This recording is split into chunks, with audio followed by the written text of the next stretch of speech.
We have an update on the grandparents who took their daughter to court for grandparent rights. So I will give you a little reminder of what the story was about, the update, and then she has a question for you at the end.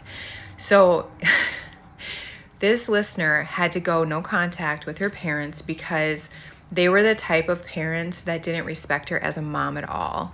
Like the kind of, our house, our rules kind of thing. And there was some things that happened. It hit the last straw and she's like, okay, I'm going no contact.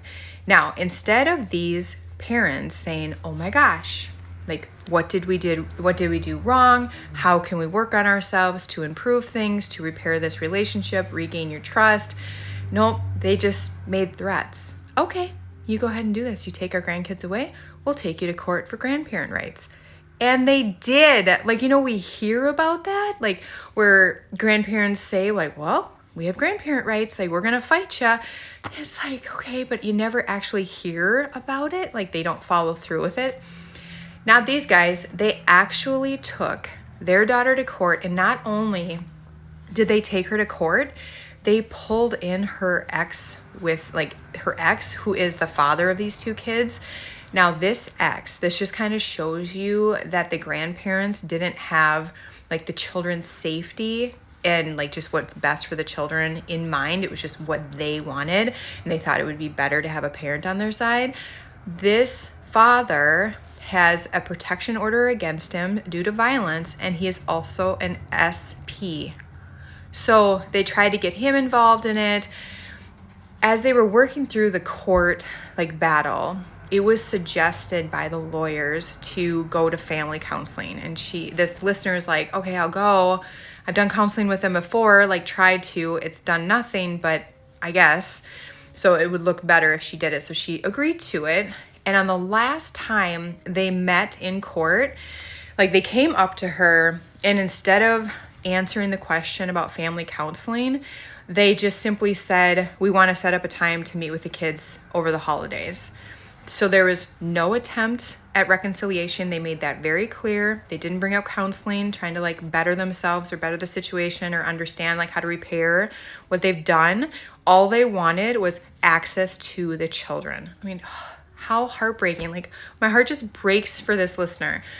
So fast forward, she just got a call from her lawyer, case dismissed. So the judge is like, no, they're not going to get any visitation rights. They don't have any rights. Nothing's going to be pulled or taken away from this mom. Case dismissed. She doesn't have to go to counseling. She's so relieved. Now, here is where it gets a little bit tricky. Now that the dust has settled, they're not going to court anymore. Sure, they've shelled out thousands of dollars on lawyer fees. She's really starting to think about her dad. She doesn't believe he was really behind all this. She strongly believes this was her mom controlling everything. And she fears that she's really going to have a regret not reaching out and having a relationship with her dad. And she's wondering, what would you do? Would you try to open that can of worms again, or would you just let this be? For me, I have a couple thoughts on this. So first of all,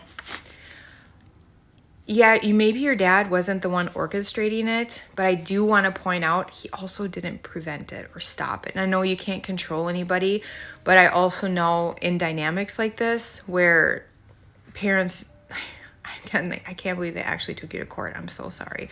But when they are so self-focused, even the quieter parent, they are complicit. So I just want to say that. So I wouldn't go into it thinking you can trust him with your boundaries as well. With that said, just because you reach out to your dad, if you have a plan set in place, what your limits are going to be, what your boundaries are going to be, you can pull back at any time.